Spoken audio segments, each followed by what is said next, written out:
ini yang tidak peduli dengan kesehatannya. Nah, akhirnya seolah-olah dalam tanda kutip penyakit itu akan berbahaya.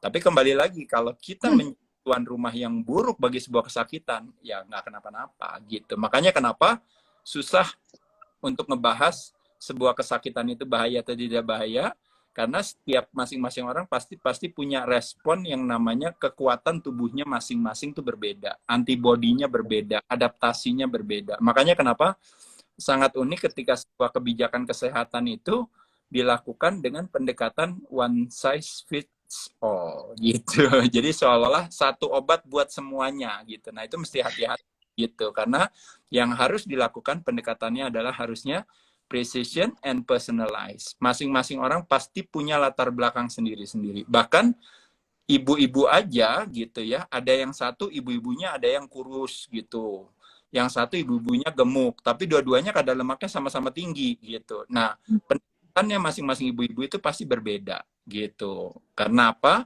Karena yang satu ternyata misalnya kadar lemaknya terlalu tinggi, beratnya terlalu banyak, sehingga akhirnya pendekatannya durasinya harus lebih panjang, tapi intensitasnya harus lebih rendah. Di sisi lain, ada ibu-ibu yang mungkin kadar lemaknya lebih rendah gitu ya, lebih ini apa, tapi punya masalahnya di tempat yang lainnya lagi. Nah, otomatis pendekatannya sesuaikan. Yang lebih dia bisa intensitasnya bisa lebih tinggi. Makanan pun juga sama seperti itu. Jadi makanya kenapa hari ini pun juga sama kalau kita berbicara medicine.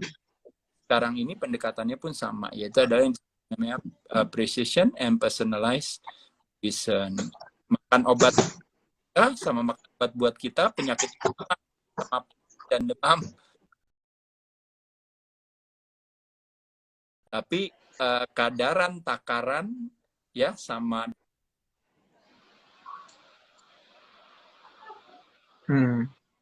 Oke.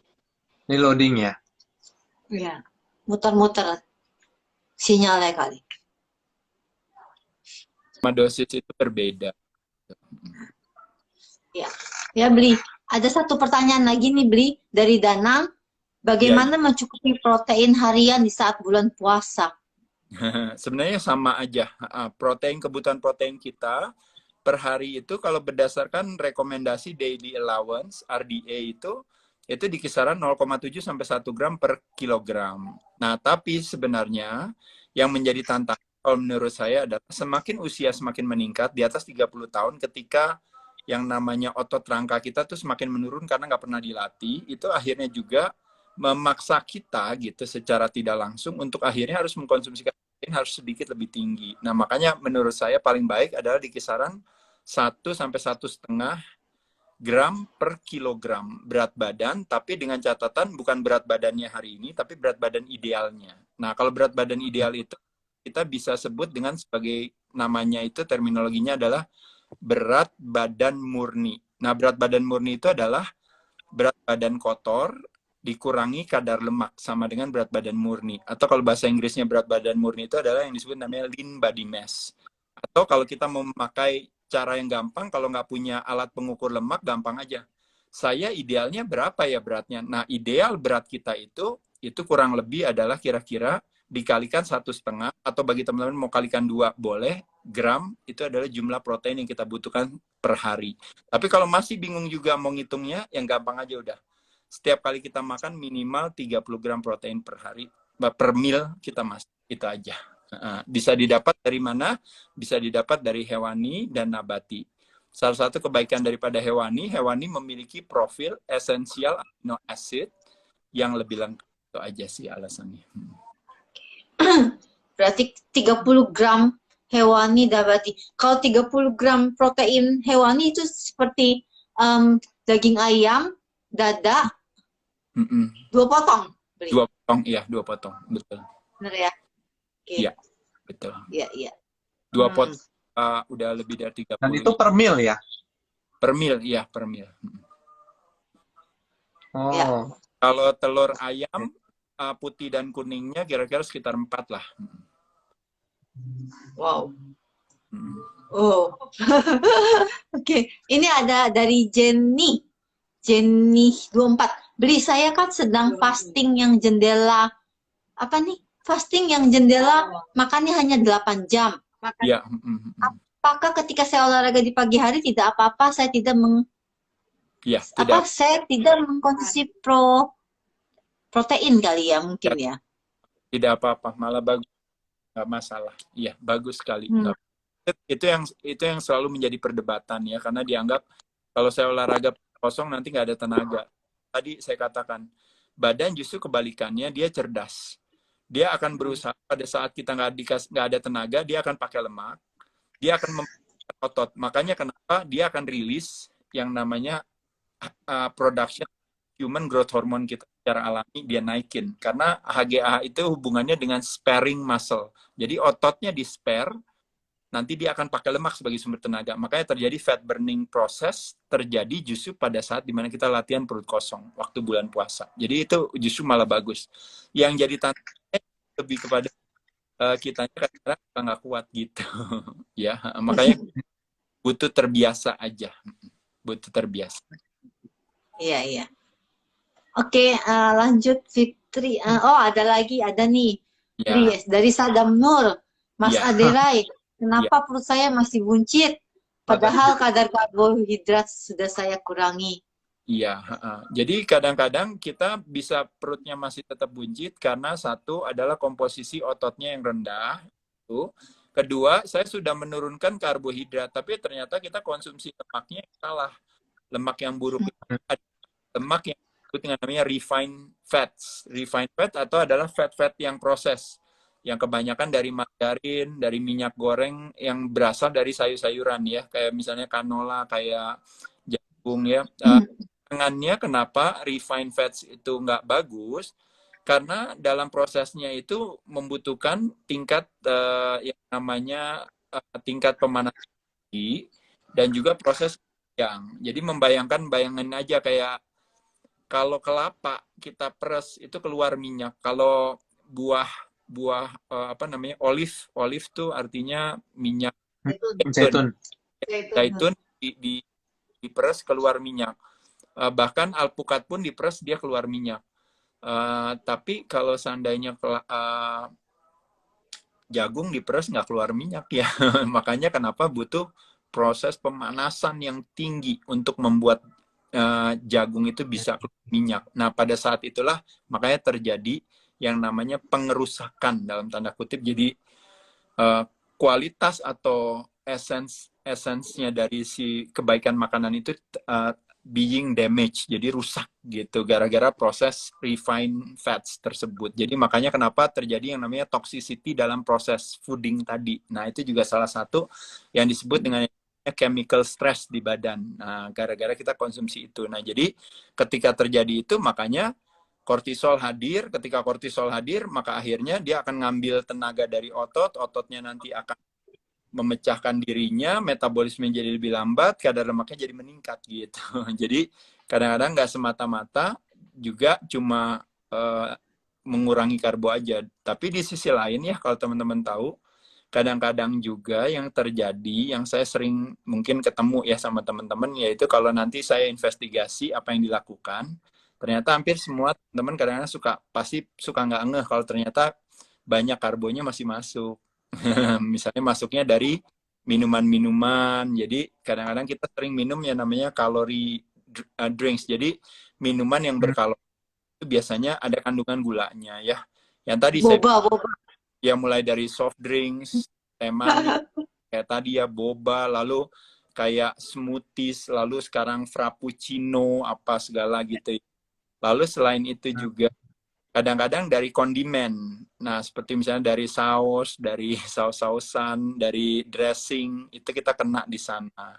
Lalu selain juga, kadang-kadang teman-teman dari makanan-makanan proses. Ya, makanan-makanan proses itu pasti ada gulanya, terutama yang namanya high fructose corn syrup gitu ya. Itu paling sering karena dia juga masuk ke dalam namanya hampir semua lah pasti high fructose corn syrup. Kalau di semua makanan-makanan proses dia itu banyak gitu ya kandungannya. Nah, itu hanya bisa di metabolize atau bisa diproses hanya oleh si liver. Makanya kenapa pokoknya lihat aja perutnya pasti pada besar ya semua ya. Jadi terjadi karena fatty liver. Fatty liver terjadi pasti karena apa? Hmm. terjadi yang namanya non-alcoholic fatty liver disease gitu ya, karena konsumsi gula yang lahir dari apa yang kita makan yang kadang-kadang tidak kita sadari ya. Terutama tepung dan turunannya deh kalau teman-teman tahu ya, tepung terigu, Iya. roti, jadi mie, Roti. jadi kue, jadi kerupuk, jadi Ya. keripik. Iya. Ngemil gitu ya beli. Aduh. Iya. Ya, kalau Itu kalau kita paling enak ada kerupuknya. biskuit, ngemil keripik. Aduh. Mana itu? Tidak menganggap Jadi lapar. karena gitu, makanya kenapa kita bilang saya makan udah dikit, saya udah nggak makan nasi. Jadi dia pikir dia nggak makan nasi, tapi kerupuk makan, dia makan nasi, Iya. saya udah tapi setiap kali makan gado-gado lontongnya masuk gitu ya. Hmm. Oke. Ada dari Gasian Kalinggamurdaning ya. Menurut Dirai, kenapa orang lebih mengandalkan sekonsumsi dari luar daripada merubah gaya hidupnya? Iya, karena lebih enak, nggak perlu kerja. Jadi jawabannya itu Iya. jadi tantangan kan ya teman-teman, sekali lagi itu yang saya katakan tadi ya. Kalau kita bisa beli sehat, pokoknya secara logika nanti kita pikirin aja sendiri. Berarti kalau sehat bisa dibeli, pada saat itu berarti kita udah tahu pasti akan selalu ada dampak samping. Gitu aja. Tapi kalau sehat itu dengan perubahan perilaku, yang terjadi adalah bukan side effect, tapi yang terjadi selalu yang namanya side benefit. Gitu. Oke. Bli mau nanya nih. Ya. Untuk sahur nih, untuk menu sahur biar menu sahur apa yang lebih sehat ya? Lebih sehat lah ya ketimbang nasi atau apa gitu, Bli? Ada saran nggak? Ya nanti saya takut disalahin nih ngomong gini ya, tapi kalau boleh jujur sebenarnya menu sahur terbaik adalah justru minum air putih aja udah langsung jalan. Karena apa? Karena ya karena kita bisa akan menciptakan proses autofagi tadi kan, ketika kita terakhir misalnya masuk jam 10 malam gitu ya, habis itu kita istirahat.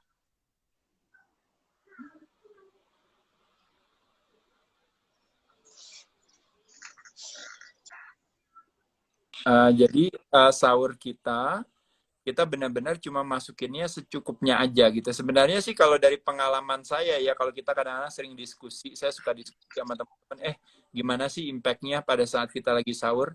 Nah kebanyakan memang orang konsumsinya memang di situ banyak lauknya lah gitu intinya ya. Banyak lauknya, karbonya secukupnya aja gitu. Nggak mau karbo kebanyakan karena dia pasti nanti akan lapar lagi di jam-jam 10 gitu. Ya. Tapi kalau karbonya dia kurangin, untuk laparnya lebih ini. Nah, makanya kenapa pilihan makanan kita, kenapa fokus ke protein dan lemak, karena protein dan lemak itulah yang bisa akan menciptakan yang namanya sensitivitas kita terhadap si yang namanya si leptin tadi gitu, karena ada hubungannya dengan satiety hormone gitu ya. Jadi kurang lebih itu. Ada bunyi kan? Ya, bentar. Ini ada bunyi ya? Oh iya. Oke. Ya. Ya. Jadi kalau kita konsumsi protein, badan kita merilis hormon namanya peptide YY, itu bikin kita jadi cepat kenyang. Nah, begitupun juga lemak juga sama, ya. Jadi ada protein dan lemak. Kalau fokus protein ke lemak itu contohnya apa ya Mas Ade katanya? Ya jawabannya kalau saya bilang yang gampang aja ya telur aja. Ada kuning, ada putih gitu. Oh. Oh ya, Bro Adere, kalau untuk telur, kan kalau yang lagi yang lagi latihan nih untuk ngebentuk badan nih, kan kebutuhan putih dan kuning telur kan beda ya. Kan ada yang butuh kuning telur. Kita ngomongin ya? rasio ya. Nah. Jadi rasio makan telur sebenarnya sesederhana ini. Kalau rasionya 1:1, itu kita boleh, misalnya contohnya Mas makan kuningnya 3, putihnya 3. Berarti 1:1, betul ya? Ya, ya. Kalau rasionya 2:1, berarti kalau kita makan kuningnya 3, berarti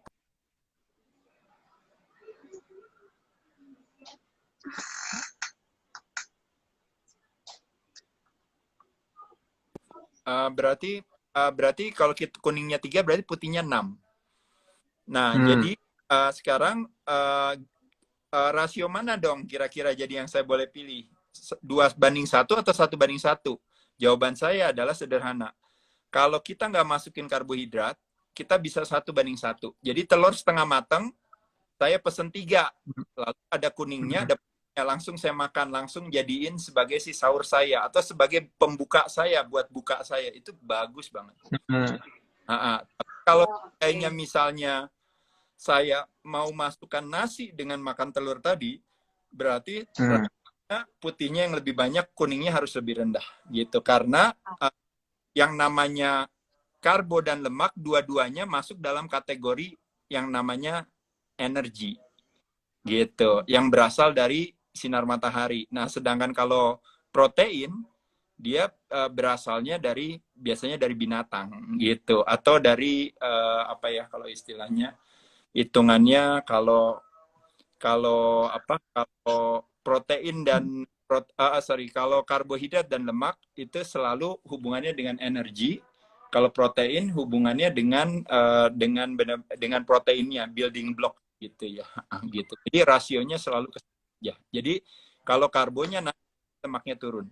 Kalau lemaknya, karbonya harus turun. Kalau lemak sama karbonya naik, itu berarti orang Indonesia nasi goreng, mie ayam, mie instan. Iya. Oke.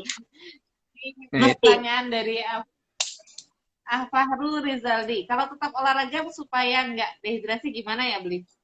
Ya itu tadi kalau saya rasa kembali lagi dehidrasi jawabannya kan lebih kepada kan mesti atur minum saya. Saya rasa pada saat dibuka puasanya kita ada kesempatan selama 8 jam, selama berapa ya kita minum. Tapi kalau kita berbicara intermittent fasting, sekali lagi teman-teman sekalian, intermittent fasting tidak melakukan yang namanya dry fasting. Jadi memungkinkan kita untuk minum setiap saat gitu.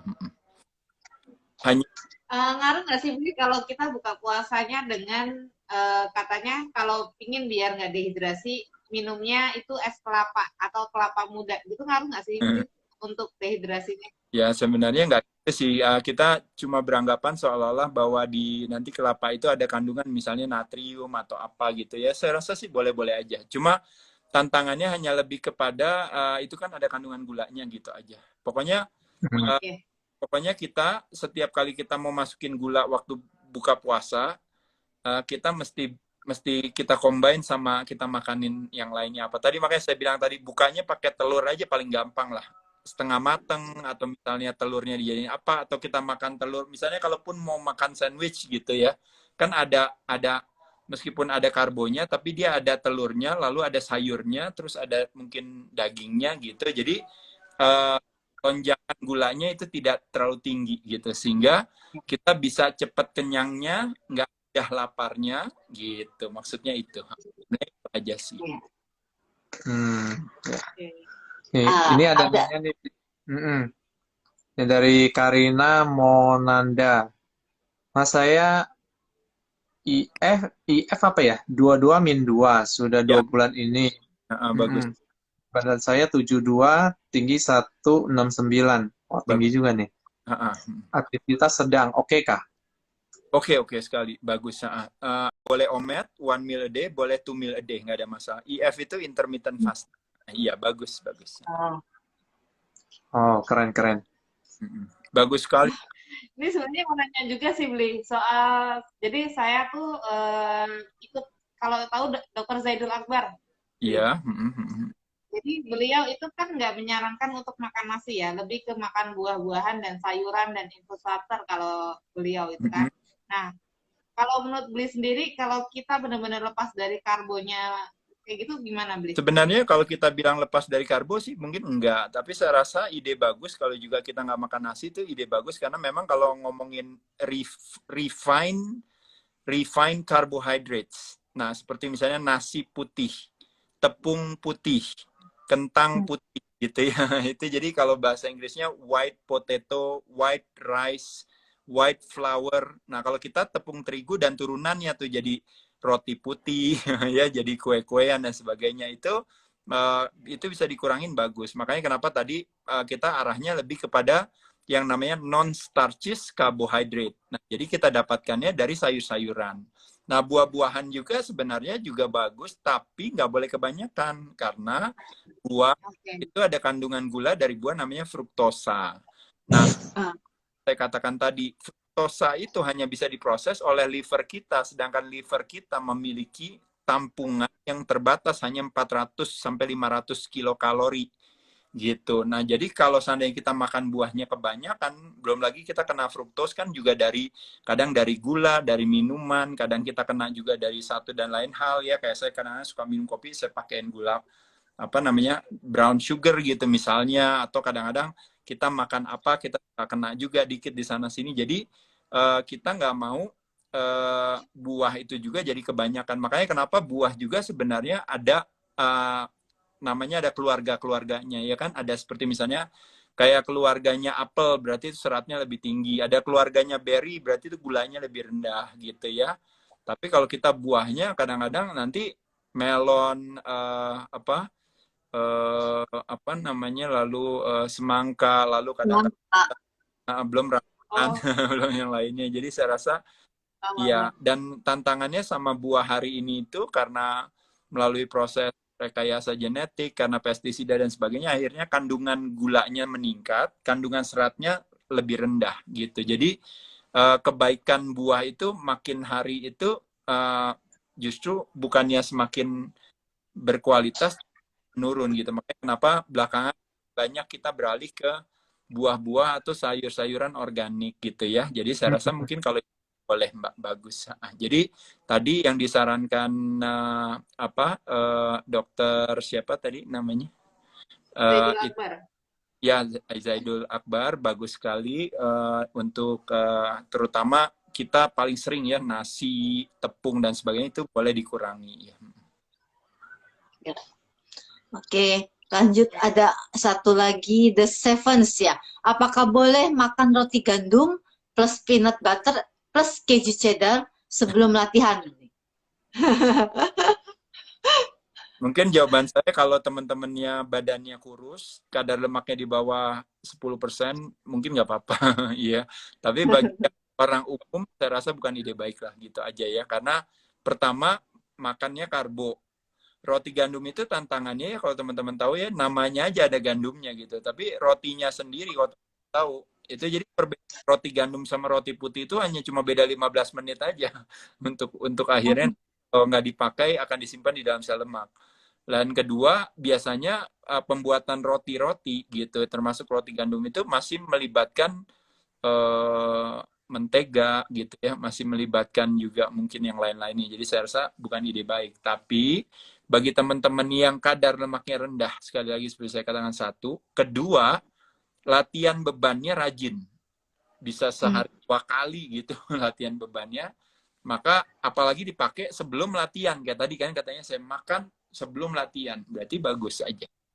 Tapi kalau bagi mbak-mbak di sini atau ibu-ibu di rumah yang mau nurunin berat badan, suruh makan roti gandum nanti nggak turun-turun beratnya.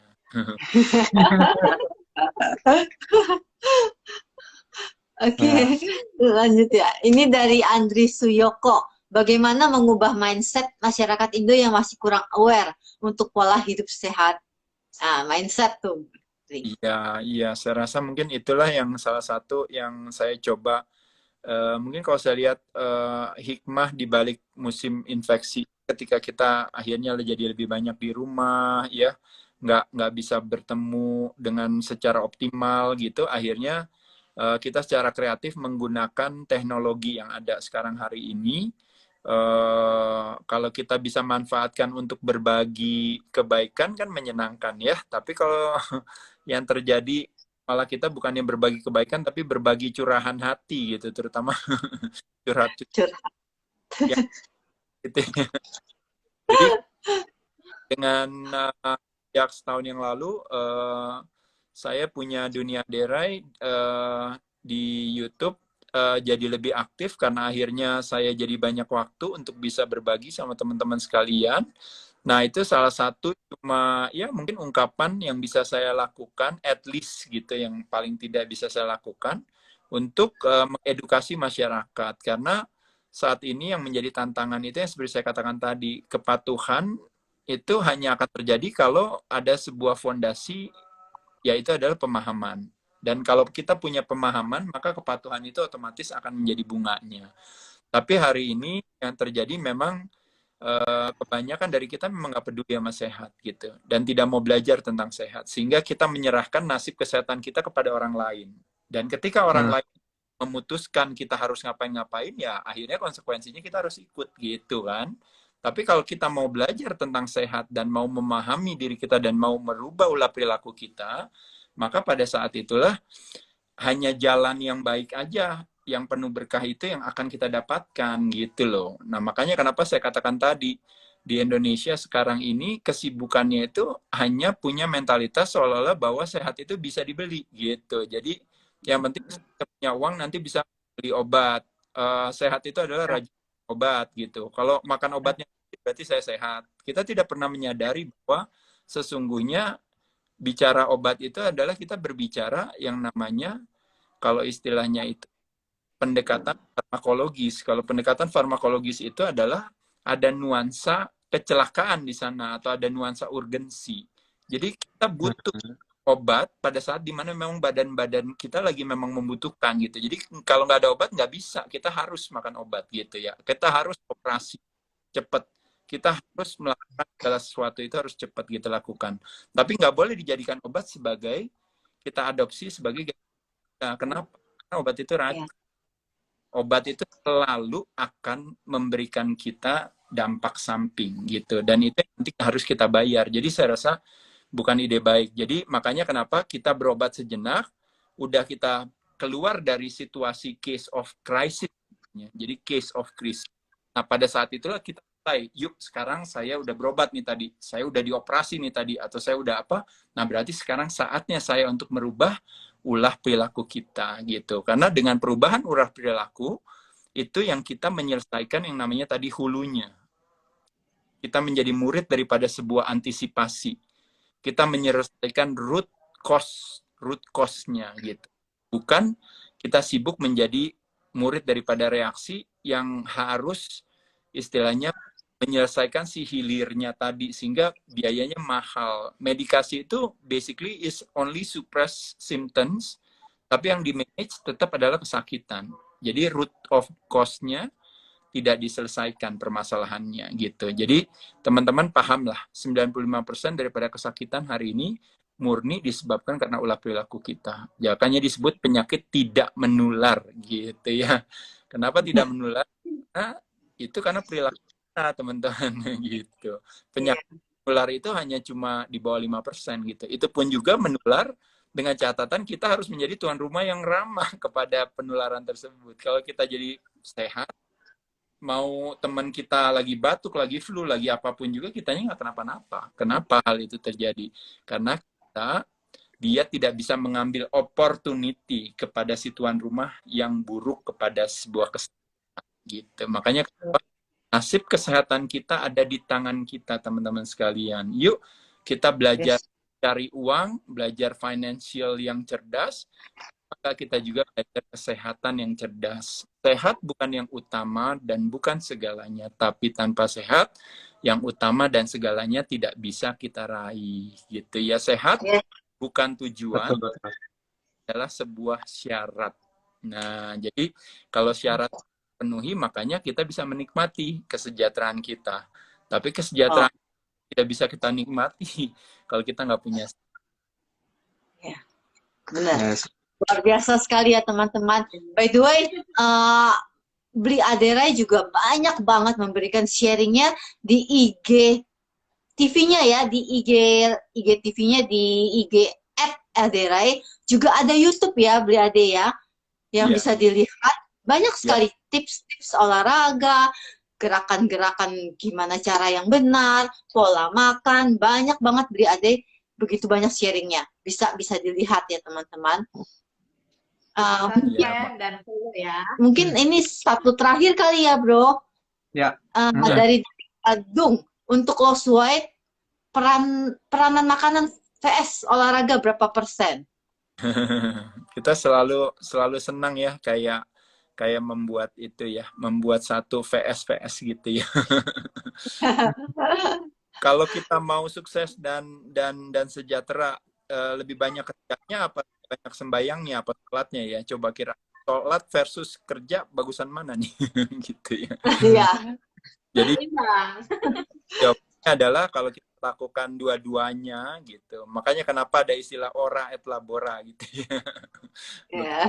Berdoa gitu ya. Jadi berusaha sama juga sama tadi. Jadi kita mengatur pola kita karena mulut kita sumber kesehatan dan sumber kesakitan. Kita melakukan olahraga karena kita melakukan aktivitas gerak, kita menciptakan respons secara hormonal itu membuat tubuh kita menciptakan.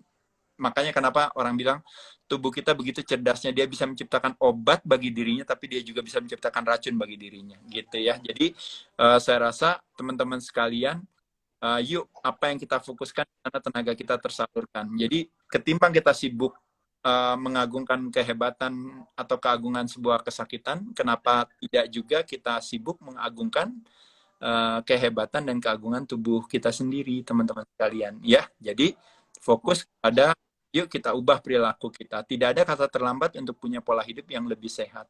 Kapan waktu yang tepat buat punya pola hidup yang lebih sehat? Kapan waktu yang tepat untuk berolahraga? Kapan waktu yang tepat untuk diet? Kapan waktu yang tepat untuk puasa? Jawabannya adalah sekarang. Ya, yes. Jam berapa ini, Bro Nurdin? Udah jam 8 lewat. Oke. Iya, nggak terasa memang seru banget. Pasti masih banyak sekali pertanyaan ya, teman-teman. Mungkin bisa lihat tips-tipsnya, follow IG-nya Aderai. Banyak sekali manfaatnya, teman-teman. Juga YouTube-nya ya. YouTube-nya Beli Ade ya. Ya. Oke. Terima kasih banyak teman-teman sekalian udah dikasih kesempatan. Terima kasih, Beli. Ya, oke. Thank you semuanya. Thank you. Makasih. Ya, sampai di sini dulu malam ini ya. Selamat. Thank you, Beli. Thank you semuanya yang sudah nonton. Semoga banyak berkah dan manfaatnya.